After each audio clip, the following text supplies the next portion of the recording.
So given that, let's get started. And Ms. Emily Wagner, who is our Director of Finance, and we're very, very happy and glad to have her. So Emily, if you would, walk us through this presentation.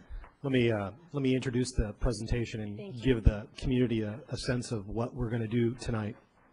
First of all, I'm the City Manager of Pleasanton, and to my far left is Emily Wagner.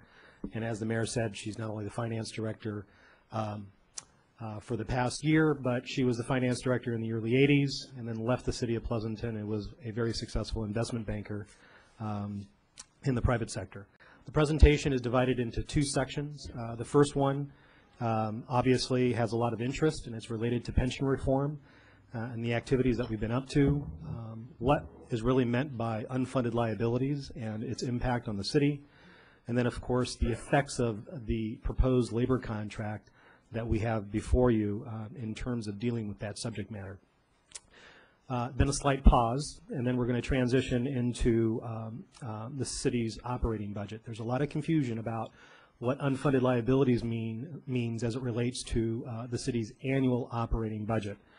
So we're going to talk about the city's fiscal position, how the budget is funded, the status of our reserves, and the overall fiscal health of the city, which I can tell you is very positive. And then we'll end that, of course, and then transition it back to the council and take public comment, answer questions, and hopefully have a very robust conversation about this topic. We anticipate that the presentation will take about 30 to 40 minutes to get through. So my goal tonight is to educate you on the subject matter and those at home, and hopefully you'll leave the meeting tonight with more answers than questions. So let's get started. First of all, the City of Pleasanton offers its employees a defined benefit pension plan. Thank you, Mayor. So the city offers its employees a defined benefit pension plan. The city contracts with PERS to provide the plan. So they provide us with all the actuarial services, investment of funds. Okay, so once again, PERS provides the city with actuarial services and the investment of our contributions, the payment of the benefits to our retirees. They have a whole staff of some 7,000 employees servicing thousands of pension plans throughout the state of California. They provide an annual report that has a lot of data in it to each of the plan members, and they provide that in October every year. So I'll be talking about all our plans, but here's just 1 year's reports. And these reports we receive typically in October, but because of all the furloughs that the state has been experiencing, we actually didn't get those reports until December 1. And those reports are for the period ending June 30th, 2009. So they're a little stale dated, the data, but it's the best data we have. The actuarial services are it's a very complicated science. Once again, 100% of these services are provided by PERS, so we don't have people in the finance department in Pleasanton. We have 16 employees. None of us have actuarial skill set. So later in the evening, you'll hear questions from the public. We're unable to answer those questions because we don't have those services in-house. We rely totally on PERS.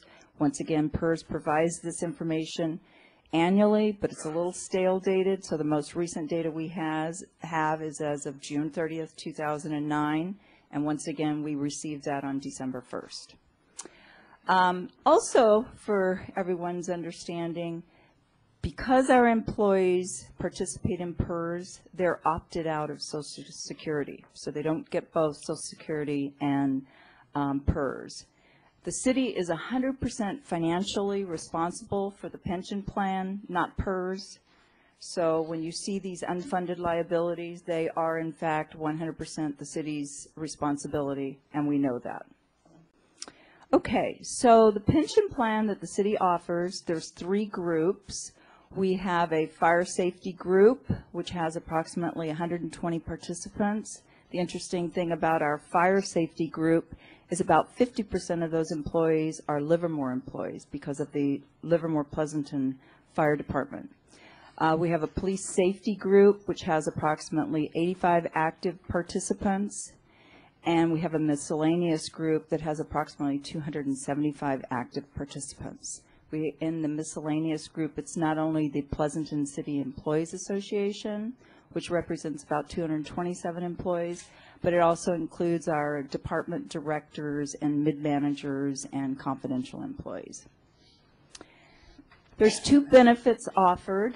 The first one is public safety, so it's offered to both police and fire, and it's 3% at 50. And the second benefit is miscellaneous, and it's 2.7% at 55. So what does that mean? Well, if an employee retired with 20 years of service, their retirement rate would be 60% if they were in the public safety group, 60% of their highest annual salary. And for that same employee that's in the miscellaneous group retiring after 20 years, they would receive 54% of their highest annual salary. Just a point about annual salary, overtime and vacation buyback, which is something you've heard a lot about in the newspaper over the last couple of months while this issue's been a hot topic. Those items are not counted in annual salary for determining your retirement. So just want to make that clear.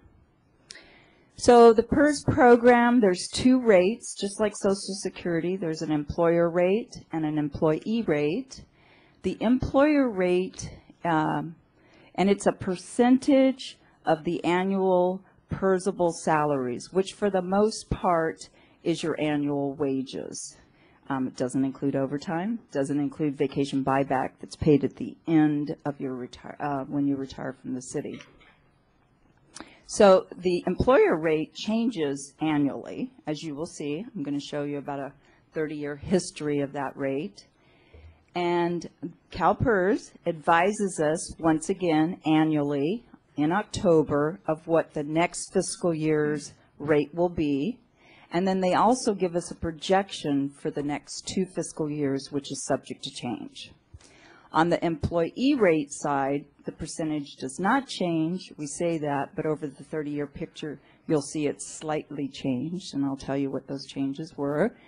And currently, as part of employees' compensation in Pleasanton, the city pays the employees' PERS contribution. This happened in about 1982-83, and in lieu of salary increases, the city gave the employees this benefit where the city actually pays on their behalf the employee contribution. This is not just did not just occur in Pleasanton. In the Tri-Valley area, for example, right now, Dublin pays their city employees contribution. San Ramon pays the city employee contribution. Livermore pays it for everyone except miscellaneous, currently at 5%. So it's not uncommon in the 379 cities in California. What it does, however, when the city pays it, it increases the annual salary that I mentioned by 8% or 9% at retirement, depending on which bargaining group you're in. And I'm going to show you an example so you'll better understand that term. So here's a history from 1985 to 2012 of the employer rate, and I'm showing it, a little hard to see, but it's blue, red, and green, and it's the miscellaneous is blue, so you can kind of see the slope of that line, which is it starting out at about 10%, going down, and then going back up to around, I want to say 27%. I have it here. It's a little hard to read that far away, isn't it? For 2012, it's 21% for miscellaneous. So it's gone from around 10% in 1985 down to around 0, and we'll talk more about when it was at 0, and then up to currently around 21%. Then the employer, fire and police, public safety started around 21, 22%, went down, and now is back up to, we now have a separate rate for police and a separate rate for fire. And for police, it's 33%, and for fire, it's approximately 32% by 2012. That's on the employer rate side. Here's the employee rate, and you can see that's a pretty straight line. It started out in 1985, 7% miscellaneous, 8% public safety, and it's now today 8% miscellaneous, 9% public safety. So as I indicated before, it changes very minimally.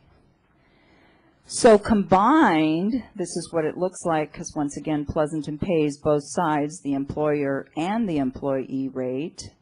So it was approximately 17% for miscellaneous in 1985, and in 2011-12, it's approximately 17%, and then in 2011-12, it's approximately 29%. And for public safety, it started out at approximately 30%, and now it is projected to be around 40 to 42%. So you can see the growth over from 1985 to 2010, approximately 25 years.